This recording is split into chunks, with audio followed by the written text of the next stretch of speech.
आपका स्वागत है। बात करेंगे हिजाब की। हिजाब को लेकर मसला थमता हुआ नजर नहीं आता है।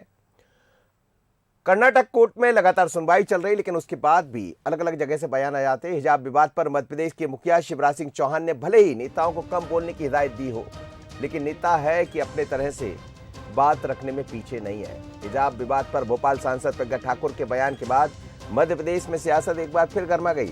प्रज्ञा ठाकुर ने कहा, मदरसों में हिजाब लगाओ, खिजाब लगाओ, हमें मतलब नहीं, लेकिन स्कूल कॉलेज में हिजाब बर्दाश्त नहीं होगा।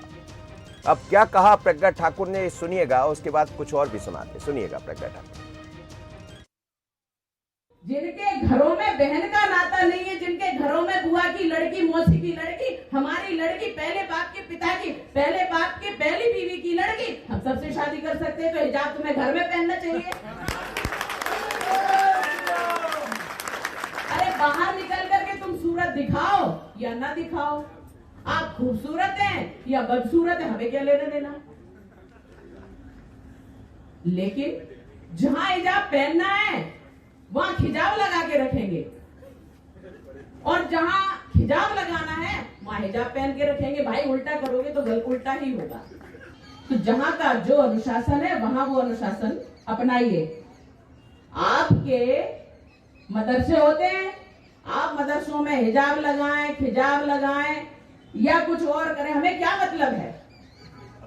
आप बिल्कुल वहां अपनी वेशभूषा में रहिए, वहां के अनुशासन में रहिए, लेकिन आप अगर बाकी पूरे देश का जितने विद्यालय हैं, महाविद्यालय हैं, उनका अनुशासन बिगाड़ोगे और ज्ञान का अनुशासन बिगाड़ोगे, ज्ञान में अगर हिजाब खिजाब ये चलाने लगे तो ये बर्दाश्त नहीं होगा। चलिए, तो आप सुन रहे थे कि क्या कह रही हैं प्रज्ञा ठाकुर। भोपाल की सांसद है और लगातार अपने बयानों को लेकर चर्चा में बनी रहती है। एक बार फिर उन्होंने कह दिया, लेकिन बात अकेले प्रज्ञा ठाकुर की नहीं है, बात भारतीय जनता पार्टी के प्रदेश अध्यक्ष की भी है, वीडी शर्मा जी। उन्होंने भी ऐसा कुछ कहा। उन्होंने कहा, कुछ लोग हिजाब के नाम पर राजनीति चमका रहे हैं, देश संविधान से चलता है, शरीयत के हिसाब से नहीं। वीडी शर्मा के इस बयान पर भी कांग्रेस मीडिया विभाग के उपाध्यक्ष भूपेंद्र गुप्ता ने तंज कसा है। लेकिन क्या कहा, सुनिएगा वीडी शर्मा जी ने, और उस पर फिर कांग्रेस की तरफ से क्या बयान आया वो भी सुनिए। कॉलेज कैंपसों को कॉलेज कैंपस और उसका वातावरण, संस्कृति का निर्माण और व्यक्तित्व के निर्माण का और शिक्षा ग्रहण करने का कैंपस है।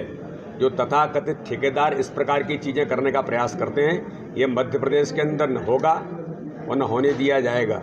लेकिन इस प्रकार के जो क्रिएशन करने वाले लोग हैं, ओवैसी टाइप के, जो इस देश का, समाज का, कैंपस का वातावरण खराब करना चाहते हैं। मध्य प्रदेश सबका साथ, सबका विकास, सबके विकास के मुद्दे पर काम करता है, इसलिए ऐसे लोगों को न कोई स्थान है न स्थान मिलेगा। मध्य प्रदेश की सरकार सबको लेकर के चलने वाली सरकार।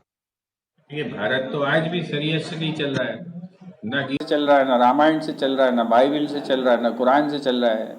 ये तो इनके दिमाग में ये कल्पनाशीलता है, और बहुत जो है संविधान से नहीं चलने दे रहे देश को। ये तो बताएंगे संविधान से तो चलने दोगे देश को कि नहीं। आज जगह जगह संविधान की जो है पीठ पे बार कर रहे हैं। चलिए, तो बात हिजाब से लेकर खिजाब तक पहुंच गई। जैसा कहा प्रज्ञा ठाकुर ने, भोपाल की सांसद है, पर इस चर्चा को आगे बढ़ाएंगे और समझेंगे कि यह मसला थमेगा या बढ़ता रहेगा, क्योंकि हाई कोर्ट कर्नाटका में इस पर सुनवाई भी चल रही है। मेरे साथ 3 मेहमान हैं। नेहा बग्गा है, भारतीय जनता पार्टी की प्रवक्ता। नेहा जी, आपका बहुत स्वागत है। संगीता शर्मा है, कांग्रेस की प्रवक्ता।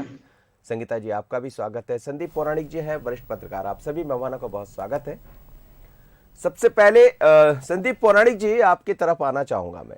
ये जो मसला शुरू हुआ, हिजाब से खिजाब की तरफ भी पहुंच गया। आज प्रज्ञा ठाकुर कह रही थी, अभी तक तो हिजाब की बात होती थी, अब खिजाब तक पहुंच गया कि आप हिजाब लगाएं, हिजाब पहने, खिजाब लगाएं, उससे हमें क्या लेना देना। पर एक तरफ कुछ नेता कहते हैं कि इस बयान से बचा जाए, दूसरी तरफ हम देख रहे हैं कि प्रदेश अध्यक्ष ने भी उस पर अपने तरह से बात रखी है। क्या अब इसको आगे बढ़ाने की तैयारी? देखिए मनोज जी, भारतीय संविधान हमें पहनने, खाने और रहने की आज़ादी देता है। वो हमारा अधिकार है और हम उसको पहनावा और रहन सहन हमारे ऊपर निर्भर करता है, उसमें किसी का दखल नहीं। एक चीज़। दूसरी बात, मैं ये जो देख रहा हूँ हिजाब और खिजाब जैसे बयान, ये बयान कहीं ना कहीं माहौल को बिगाड़ने वाले हैं। लेकिन जब वीडी शर्मा के बयान को हम देखते हैं तो एक चीज़ हम उससे सहमत हैं कि उन्होंने कहा ये संविधान के हिसाब से देश चलेगा, संविधान के हिसाब से व्यवस्थाएं होंगी। ठीक है जो उन्होंने बात कही, लेकिन एक पक्ष मनोज जी आपको और देखना पड़ेगा कि शिक्षण संस्थानों को लेके इस तरह की बहस शुरू हुई है, तो ये हमारे लिए सुखद नहीं है। हमें एक चीज़ और समझना होगी, क्या इस देश में कई ऐसे शिक्षण संस्थान हैं, हम खास तौर पर ईसाई से जुड़े हुए संस्थान देखते हैं, तो क्या वहाँ छात्रों को नेल पॉलिश लगाकर जाने की आज़ादी है? क्या उन्हें टीका लगाकर जाने की आज़ादी है? इस पर चर्चा क्यों नहीं होती? मेरा मानना यह है कि जब आप बात करते हैं हिजाब की या कोई भी चीज़ की, तो इन मसलों पर भी चर्चा होना चाहिए कि कुल मिलाकर के शिक्षण संस्थान इन चीज़ों की परिधि से बाहर रहने चाहिए। और इस दिशा में हिजाब और खिजाब को लेकर तो आप जानते हैं कि ये कहीं ना कहीं पोलराइजेशन की एक नई शुरुआत है। और मुझे ये लगता है जिस तरह से प्रज्ञा ठाकुर का बयान आया है, मध्य प्रदेश में 2023 का जो चुनाव होने वाला है वो पूरी तरह अभी से उसको पोलराइजेशन करने की नई शुरुआत के तौर पर मुझे नजर आता है। जी नेहा बग्गा जी, ये ऐसा समय है जब चुनाव चल रहे हैं ऑलरेडी 5 राज्यों में, और अब तो देर नहीं लगती कहां से कौन सा बयान कहां पहुंच जाएगा, हर हाथ में मोबाइल होते हैं। क्या ये माना जाए कि इस लाइन पर अब बीजेपी बढ़ रही है? क्योंकि आपके कुछ नेता कहते हैं कि बातों को आगे मत बढ़ाइए, प्रदेश अध्यक्ष कहते हैं कि संविधान में सबको अपने अपने तरीके से अधिकार है। ये भी संदीप जी ने ठीक कहा कि कई बार हम देखते हैं कि तिलक लगा कर जाने पर भी ऐतराज हो जाता है, वो भी चर्चा होना चाहिए। चर्चा कई तरह की होना चाहिए, लेकिन ये जो चर्चा प्रज्ञा जी ने बढ़ा दी आगे हिजाब से लेके खिजाब तक की, क्या उचित है? देखिए मनोज जी, बहुत स्पष्ट है, आपने भी वर्णन किया और संदीप जी ने भी किया कि गृह मंत्री जी का बहुत स्पष्ट बयान आया है कि मध्य प्रदेश में ऐसा कोई मामला लंबित नहीं है। ये कर्नाटक से शुरू हुआ और वहां की कोर्ट में चल रहा है, जल्द वहां पर भी निपट जाएगा। पर हमें समझने की आवश्यकता है कि इसको शुरुआत किसने, इसको बल देने का काम किसने किया। सबसे पहला अगर ट्वीट राष्ट्रीय राजनीति में किसी का आया था तो ग्रैंड ओल्ड पार्टी के grand new leader Rahul Gandhi ji का आया था। और जो आखिरी में उनकी बहन ने कहा कि भाई जो महिलाएं हैं वो स्वतंत्र हैं, साड़ी पहनकर जाना चाहे साड़ी पहने, बिकनी पहनना चाहती हैं बिकनी पहने, जीन्स टॉप पहनना चाहती हैं जीन्स टॉप पहने, या फिर हिजाब पहनना चाहती हैं हिजाब पहने। तो इस पे बिल्कुल स्पष्ट मत है कि भाई ऐसा नहीं हो सकता कि स्कूल में कोई लड़की बिकनी पहनकर जाएगी और जिम में कोई लड़की साड़ी पहनकर जाएगी। अब इसका कारण ये है कि हम स्वतंत्र हैं कि हमें क्या पहनना है, पर किसी इंस्टीट्यूशन की कोई गरिमा होती है। और स्पेशली जब हम स्कूल कॉलेजेस की बात करते हैं तो वहां का ड्रेस कोड होता है। उसका कारण भी ये है, जैसे संदीप जी ने कहा कि भाई कई स्कूल्स में नेल पॉलिश प्रैक्टिस करके नहीं जा सकते, नहीं पहन के जा सकते, तिलक लगा के नहीं जा सकते। अगर सभी कोई अपनी मर्जी से चलने लग जाएंगे तो इंस्टीट्यूशंस की गरिमा नहीं बचेगी। अब जब हम फ्रीडम ऑफ रिलीजन की बात करते हैं कि अपने रिलीजन प्रैक्टिस कर सकते हैं, तो निश्चित तौर पर हम भारत में रहते हैं, 400 से ज्यादा अधिक हमारे पास बोलियां हैं, 6 से ज्यादा अधिक हम धर्मों का पालन करते हैं, और फिर भी बहुत अच्छी डेमोक्रेसी हमारी है। विश्व भर में ऐसी डेमोक्रेसी किसी देश की नहीं है। तो यहाँ पर भी कोई किसी भी प्रकार के कपड़ा पहनना चाहे अपने रिलीजन के अनुसार निश्चित तौर पर पहन सकता है, पर उस इंस्टीट्यूशन की या संविधान को ध्यान में रखते हुए, संविधान की गरिमा को ध्यान में रखते हुए। अब कई जगह पर यह भी लोग तर्क देने लग गए हैं कि भाई सिख जो है वो टर्बन क्यों पहनते हैं, दस्तार क्यों लगाते हैं, क्योंकि वो essential practice of their religion है। और इसीलिए हम आर्मी में, नेवी में, एयरफोर्स में सिख रेजिमेंट देखते हैं। पर ये बहुत स्पष्ट है कि भाई कोई अगर मदरसे में जाएगा, वो जैसे वहां का ड्रेस कोड है उस अनुसार जाएगा। हम क्या ये उम्मीद कर सकते हैं कि वहां पे लड़की जीन्स पहनकर जाएगी या कोई अन्य परिधान में जाएगी? मतलब प्रज्ञा ठाकुर जी जो कह रही वो ठीक कह रही, स्कूल की परंपरा है। मतलब प्रज्ञा ठाकुर जी जो कह रही, प्रज्ञा जी क्या कह रही हैं वो तो प्रज्ञा जी उस पर जवाब देंगी, पर मैंने आपको ये स्पष्ट किया कि मध्य प्रदेश में ऐसा कुछ लंबित नहीं है। और इंस्टीट्यूशंस की बात है, इंस्टीट्यूशन तय करेंगे क्या करना। जी संगीता जी, किस बात पर ऐतराज? वो कह रहे हैं कि बाकी जगह पर भी आप चर्चा कर लीजिए। वो ये भी कह रहे हैं कि जहां हिजाब पहनकर जाना हो हिजाब पहनकर जाइए, जहाँ खिजाब लगाकर जाना हो खिजाब लगाकर चले जाइए, लेकिन हमारे यहाँ तो जो अनुशासन है उसका पालन कीजिए। बस इतनी सी बात कही। मनोज जी देखिए, भाजपा के प्रवक्ता और भाजपा के नेता और भाजपा के मंत्री डबल स्टैंडर्ड हैं। आप पूरे इनके बयान देख लीजिए, डे 1 से लेकर अभी तक के सारे बयान देख लीजिए, डबल स्टैंडर्ड हैं। एक तरफ इन्हें इनका एजेंडा चलाना है, जो इनकी स्ट्रेटेजी है उसे चलाना है, और दूसरी तरफ संविधान का एक शब्द बोल देना है। तो मुझे बड़ा आश्चर्य होता है, सबसे बड़ा आश्चर्य तो इस बात पर होता है कि कर्नाटक से ये शुरू हुआ है, राहुल गांधी जी को बीच में ले आते हैं। मध्य प्रदेश में शुरू हुआ, प्रियंका जी को बीच में ले आते हैं। अब मैं इन्हें बताना चाहती हूँ, इनको एक्सपोज करना चाहती हूँ पूरी तरीके से। मैं ये बताना चाहती हूँ कि मध्य प्रदेश के अंदर ये कहाँ से शुरुआत हुई इसकी, और ये आज हमें फिजूल का टाइम बर्बाद करना पड़ रहा है हिजाब को लेकर यहाँ बैठकर। ये भाजपा का एक एजेंडा है, भाजपा की एक रणनीति है, और उसके तहत 5 राज्यों के चुनाव हो रहे हैं, और चुनाव में इन्हें विकास इन्होंने किया नहीं, शिक्षा इन्होंने दी नहीं, स्वास्थ्य इन्होंने दिया नहीं, कोविड में लोग गंगा जी में बह बह कर मरे, इन्होंने ये हाल देश के कर दिए हैं। अब ये हिजाब लाकर वोट पाना चाहते हैं, ये मंदिर लाकर वोट पाना चाहते हैं, ये गौ माता लाकर वोट पाना चाहते हैं। तो इनकी स्ट्रेटेजी को, इनकी रणनीति को प्रदेश और देश की जनता जान गई है। लेकिन एक तरफ आप बताइए, शिक्षा मंत्री जी कहते हैं कि हमारे को ड्रेस कोड लागू करना है, और गृह मंत्री जी ईमानदार बनकर सामने प्रकट हो जाते हैं कि नहीं नहीं ऐसा कोई प्रावधान नहीं है। अब आप इसे एक रणनीति का हिस्सा समझेंगे या नहीं? यदि ये बीजेपी की रणनीति, जैसा आप कह रही, मैं नहीं कह रहा, यदि ये बीजेपी की रणनीति तो कांग्रेस उसका शिकार हो गई क्या? जब प्रियंका जी को अपना वो देना पड़ा, ट्वीट करना पड़ा, जिस बात का जिक्र कर रहे थे, जी हाँ, प्रियंका जी ने इन्हें संविधान बताया। एक्चुअली ये लोग संविधान को नहीं मानते हैं, और प्रियंका गांधी जी ने बताया कि संविधान में सब छूट है। आप बताइए, देश आजाद हुआ था, जब से आज तक शिक्षा चल रही है, शिक्षा में कोई कमी आई क्या? आज जो नेहा जी यहाँ बैठकर बोल रही हैं, ये भी उन्हीं स्कूलों में पढ़ी है जहां पर सभी धर्म समाज के लोग आते थे। आज ये बोल रही है कि सिख पगड़ी पहनकर जाता है, तो छोटे छोटे बच्चे मेरे साथ स्कूलों में पढ़े हैं, पगड़ी पहनकर आते थे, हिजाब लगाकर आते थे। शिक्षा में कुछ गलत हुआ क्या? 2014 के बाद से, मध्य प्रदेश में 17 सालों की गवर्नमेंट के बाद से ये ड्रेस कोड शुरू हो गया। भारतीय जनता पार्टी अपने कार्यालय में ड्रेस कोड लागू करें और पहने। मैं तो कहती हूँ कि जो प्रज्ञा ठाकुर जी, उन्होंने देश की महिलाओं का अपमान किया है, उन महिलाओं का अपमान किया है, हिंदू मुस्लिम सिख ईसाई महिलाओं का अपमान किया है जो घर में घूंघट डालती हैं। मैं आपको बताना चाहूंगी, मेरे पिताजी जब जाते थे घर में तो मेरी नानी घूंघट डाल लेती थी, वो सम्मान था। आज उस सम्मान को किस तरीके से लोग रोड पर लेकर आ गए हैं, ये बहुत मतलब हिजाब भी एक सम्मान का प्रतीक है। बिल्कुल सम्मान का प्रतीक है, हर समाज हर धर्म का। मनोज जी एक बात और कहना चाहूंगी, मनोज जी एक बात और कहना चाहूंगी आपको, 30 सेकंड और दीजिए। जी मैं 30 सेकंड और दे देती हूँ। मैं आपको बताना चाहूंगी कि हमारे देश की अगर सबसे बड़ी समस्या है तो वो समस्या है भाजपा के जो नेता हैं, जो धर्म पर राजनीति करते हैं, धर्म पर बोल देते हैं।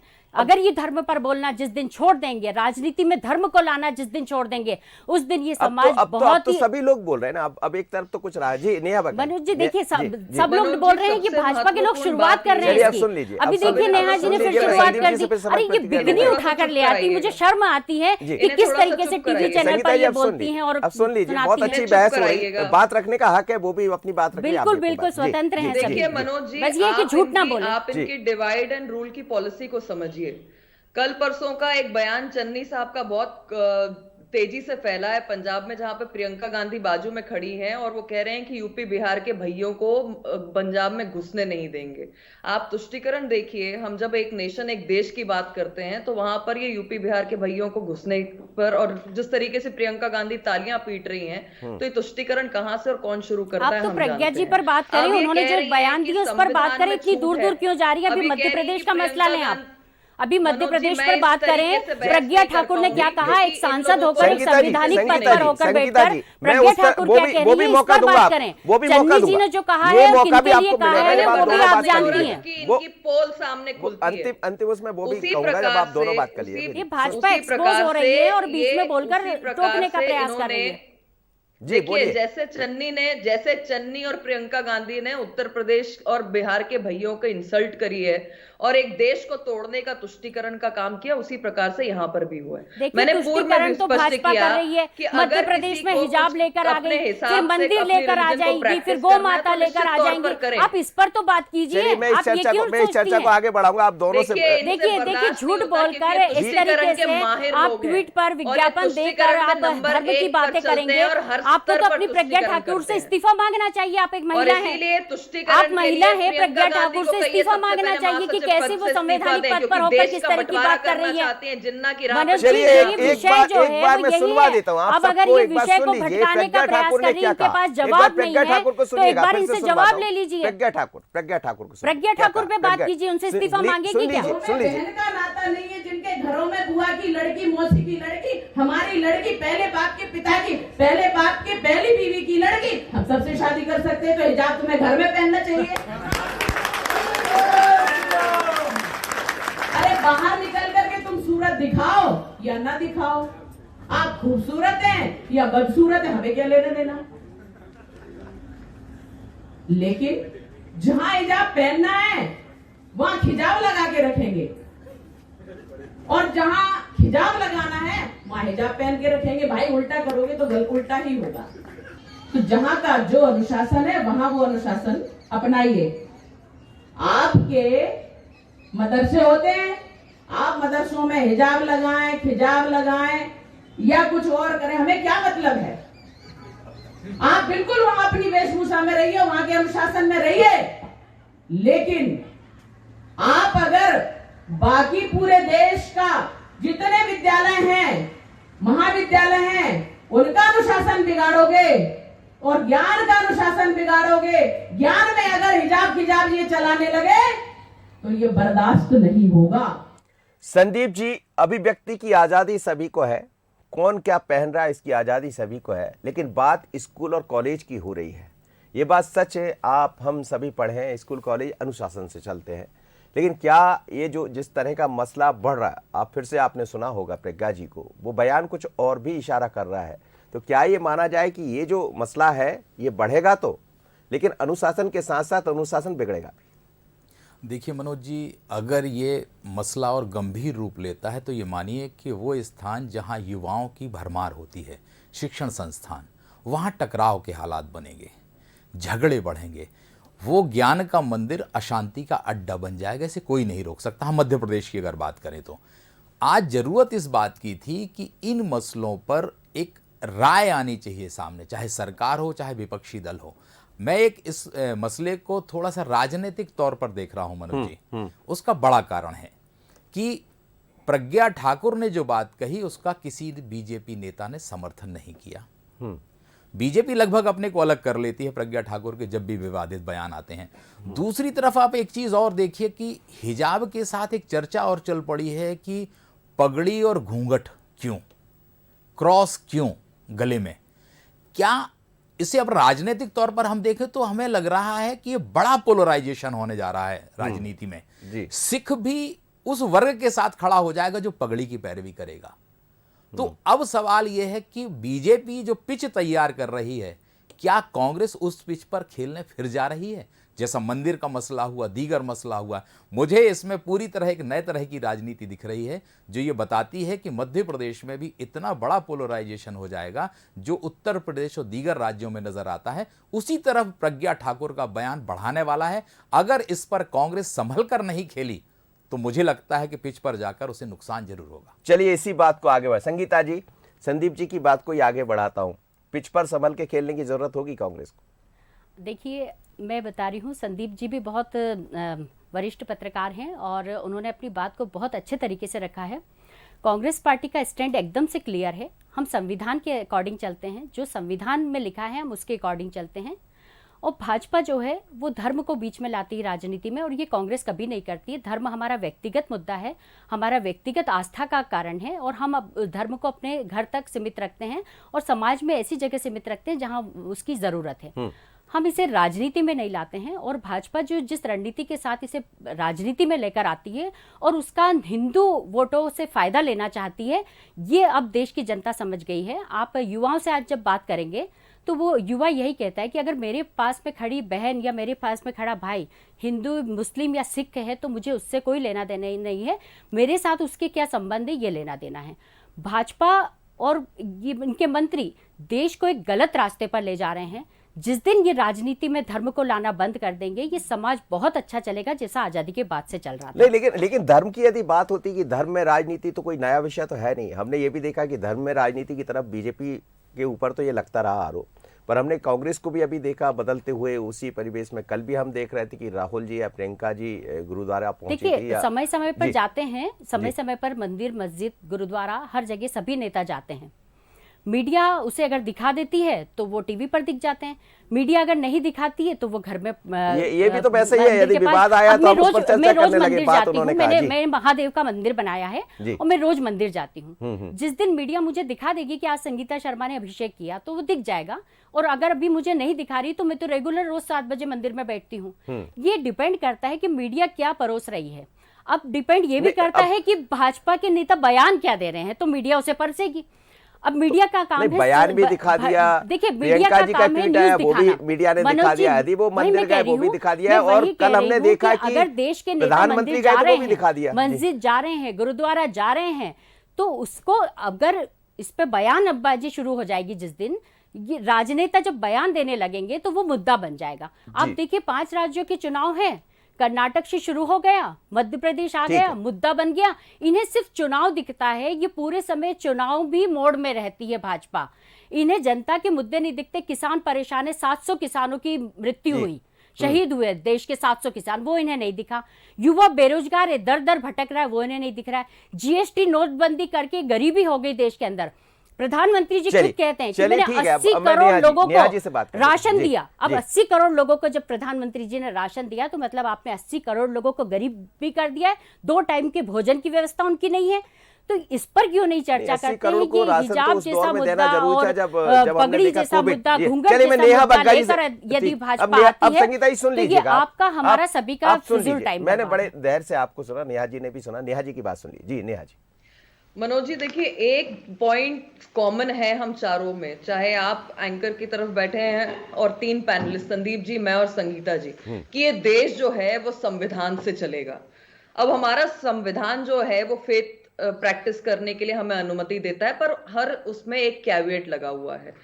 उससे महत्वपूर्ण चीज है कि हमारा देश हमें राइट टू इक्वालिटी देता है। और जब हम स्कूल, कॉलेजेस या आर्मी, नेवी, इन इंस्टीट्यूशंस की बात करते हैं जहां पर उनके खुद के कानून हैं, आप मान लीजिए कल को कोई बच्चा या कोई वहां पर ट्रेनिंग लेने वाला व्यक्ति ये कहेगा कि भाई मुझे धोती कुर्ता पहनकर जाना है, और जब वो सब में जो पूरे लोग होंगे वहां पर उसमें अलग दिखेगा तो वो इक्वालिटी का हिस्सा नहीं रहेगा। इसीलिए ड्रेस कोड्स रखे जाते हैं। उसी प्रकार से अगर आप स्कूल कॉलेजेस में अगर आज कोई कहेगा कि हमें क्या धोती कुर्ता प्रैक्टिस करना है, साड़ी पहनकर जाना है, हिजाब खिजाब पहनकर जाना है, तो वो इक्वालिटी के उसमें नहीं आता। उसी का एक उदाहरण देती हूँ कि जब मैं ही स्कूल में थी तो मेरी एक क्लासमेट जो है एक महंगी घड़ी पहनकर आई थी। वो घड़ी भी टीचर ने उतरवाई, उसके पेरेंट्स से ये भी आग्रह किया कि कल से ऐसा कुछ ड्रेस के साथ ना पहनाकर भेजें। आप जानते हैं क्यों? इसका कारण सिर्फ इतना था कि वहां पे गरीब बच्चा भी होता है, अमीर बच्चा भी होता है, अलग अलग धर्मों का भी बच्चा होता है, उनके बीच में किसी प्रकार का कोई भेदभाव ना रहे, इक्वालिटी रहे। और सबसे बड़ी बात है कि शिक्षा संस्थानों में अगर सबसे बड़ा कोई धर्म, रिलीजन है तो वो शिक्षा है। अगर स्कूल का सबसे बड़ा कोई धर्म है तो वो शिक्षा है, कॉलेज का कोई सबसे बड़ा धर्म है तो वो शिक्षा है। और हमारी प्राथमिकता है कि आप जिस भी धर्म के हैं आप अपने रिलीजन को प्रैक्टिस करिए, बखूबी करिए, सिर्फ संविधान को ध्यान में रखिए। चलिए, बहुत अच्छी बात आपने कही है। प्रज्ञा ठाकुर जी की मैं एक छोटा सा आपसे जरूर लेना चाहूंगा, क्या प्रज्ञा ठाकुर की बात से भारतीय जनता पार्टी, चूंकि आप प्रवक्ता है, इत्तेफाक रखती है? नहीं, मैंने आपसे कहा कि हमें पूरा परिप्रेक्ष्य में सुनना चाहिए। नरोत्तम जी का बयान आ चुका है, मध्य प्रदेश में ऐसा कुछ लंबित नहीं है। और महत्वपूर्ण बात, उन्होंने दोनों उदाहरण दिए, गुरुकुल का भी और मदरसे का भी। सब जगह के अपने अपने ड्रेस कोड है, हमें उसके अकॉर्डिंगली प्रैक्टिस करना चाहिए। संदीप जी, अंतिम प्रतिक्रिया आपसे लेना चाहूंगा। ये बात मुझे भी याद है, जब हम स्कूल में पढ़ा करते थे, आप हम सब सरकारी स्कूल से पढ़ के हुए निकले हुए लोग हैं, और उस दौर में मैं एक बार खुद पैंट पहनकर चले गया। पैंट में सिर्फ इतनी सी कमी थी कि एक हल्की सी लाइन थी, वो मुझे नजर नहीं आ रही थी, पर उस समय के पीटीआई टीचर को नजर आ गई। पत्थरों पर चलवाया था मुझे, कंकर पर चलवाया था, लेकिन ना तो घर वालों ने विरोध किया था और ना ही कहीं से। और बात थी सिर्फ अनुशासन की कि हमने अनुशासन क्यों तोड़ा। अब क्यों ये सब बातें नहीं होती? मनोज जी, वक्त गुजरने के साथ साथ राजनीति का स्वरूप भी बदल चला है। पहले हम ये कहते थे कि राजनेता सेवा के लिए आते हैं, अब राजनेता किसी और चीज़ के लिए आते हैं। जब स्वरूप बदलता है तो लाभ की रास्ते तलाशे जाते हैं, चाहे राजनीतिक दल हो चाहे राजनेता हो। आज ड्रेस कोड की वाकई में मेरा अपना निजी मत है कि चाहे सरकारें केंद्र की हों चाहे राज्य की हों, उसी ड्रेस कोड की बात करनी चाहिए। क्या ड्रेस कोड में हम इस तरह की रियायतें देंगे या नहीं दी जाएंगी? एक स्थायी ड्रेस कोड का निर्धारण होना चाहिए कि ये पोशाक आपकी रहेगी। कलर अलग अलग हो सकते हैं, लेकिन ड्रेस कोड तो आपको तय करना पड़ेगा ना, कि कहीं आप दूसरी चीज़ों की सुविधा दे रहे हैं, कहीं एक चीज़ को आप रोक रहे हैं। तो सवाल यह है कि ड्रेस कोड को महत्व दें और राजनीतिक दल थोड़ा सा बदलें अपने को, सिर्फ वोट की राजनीति पर ना जाएं, जिससे समाज में शांति रहे। आज मेरे को एक चीज़ बड़ी अच्छी लगी कि बीजेपी प्रज्ञा ठाकुर के बयान के साथ खड़ी नहीं है। ये एक सुखद संदेश तो कहा जा सकता है। और जहां तक प्रदेशाध्यक्ष ने कहा है, उन्होंने संविधान की बात कही है, तो एक रास्ता तो कहीं ना कहीं ये दिखता है कि अगर वाकई में सामंजस्य की बात होगी तो एक रास्ता भी निकल सकेगा। ये उम्मीद हमें करनी चाहिए। चलिए, बहुत बहुत मनोज जी, चलिए। मनोज जी, अगर बीजेपी प्रज्ञा ठाकुर के बयान पर नहीं है तो फिर प्रज्ञा ठाकुर से इस्तीफा लें। वो संवैधानिक पद पर है और इस तरह के नहीं, बयान उनके देकर वो अध्यक्ष- देश उनके का अध्यक्ष माहौल ने तो खराब कर संविधान रही की है, बात कही देश ना। की महिलाओं का अपमान कर रही है। जी, नेहा जी, नेहा जी, देखिए, और इन्होंने एक बात और भी कहना चाहूंगी कि नंबर बाय नंबर बयान आ रहे हैं Manoj ji, number by number बयान आ रहे हैं एक नेताओं के, देश को फिर से गुमराह करके फिर वोट लेने का प्रयास कर रहे हैं। तरीके से तो देश नहीं चल सकता ना कि भाई बिकनी पहन के कोई स्कूल जाएगा और साड़ी ये पहन तो के कोई आप जिम लोगों की जाएगा। मानसिकता तो ये गलत है, लोग जो जिस बयान को तरीके से उलट कर संविधान देखती हैं आप लोग। तोड़ के पेश आपकी करते हैं, मानसिकता चलिए, खराब बहुत हो बहुत गई है। धन्यवाद आप आप सभी मेहमानों को मेरे साथ जुड़े। बयान को उलट बहुत बहुत धन्यवाद संगीता जी, नेहा जी और संदीप जी। लेकिन बात एक बार हिजाब से निकलकर खिजाब तक चली गई है। प्रज्ञा ठाकुर के बयान के बाद सियासत गर्म है। प्रदेश अध्यक्ष वी शर्मा ने भी कहा कि संविधान अधिकार देता है लेकिन अनुशासन तोड़ने का अधिकार नहीं देता है। लेकिन जिस तरह से ये मसला अलग अलग बयानों के जरिए दिखाई दे रहा है, क्या ये माना जाए? ये चुनाव तक रहेगा या चुनाव के बाद भी दिखाई देगा? मामला हाई कोर्ट में है, कर्नाटका में है, जहाँ सुनवाई चल रही है। वहाँ से भी जो भी बातें सामने आएंगी वो स्पष्ट करेंगी कि आखिर जाना कहाँ है। पहली खबर, पहली बहस में इतना ही। मुझे दीजिए इजाजत, बने रहिए बंसल न्यूज़ पर। नमस्कार।